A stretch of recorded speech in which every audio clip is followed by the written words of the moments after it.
There can be no gainsaying of the fact that prayer is as natural to the human organism as the rising of the sun is to the cosmic order.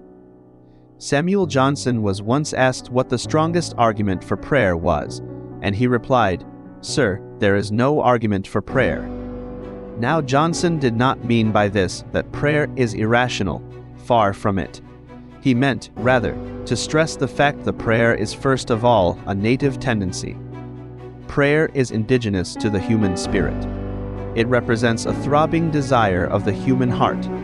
As Thomas Carlyle stated in a letter to a friend, prayer is and remains the native and deepest impulse of the soul of man. We often try to call prayer absurd and presumptuous, but a yearning so age-long and deep-rooted cannot be slain by a couple of adjectives.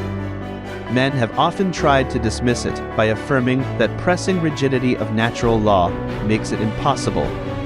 But such a declaration is unconvincing, for there is something deep down within us that makes us know that God works in a paradox of unpredictable newness and trustworthy faithfulness.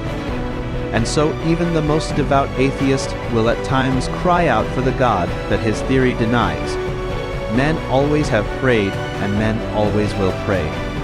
Although prayer is native to man, there is the danger that he will misuse it. Although it is a natural outpouring of his spirit, there is the danger that he will use it in an unnatural way. Never make prayer a substitute for work and intelligence. There are three ways to cooperate with God. Prayer must be a supplement and not a substitute one. The would-be musician 2. The farmer 3. Passing an exam, calling a doctor, when sick. Prayer for civil rights. Prayer is no substitute for intelligence. Knowledge of classics of culture didn't come through prayer.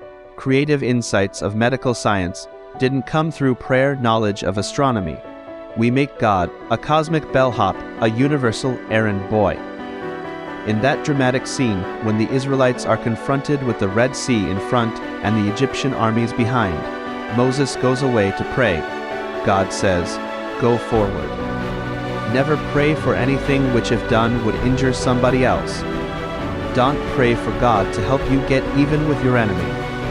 The white man often prays to God to help him oppress the Negro. Don't pray that your country will win the war. Never pray for God to change the fixed laws of the universe.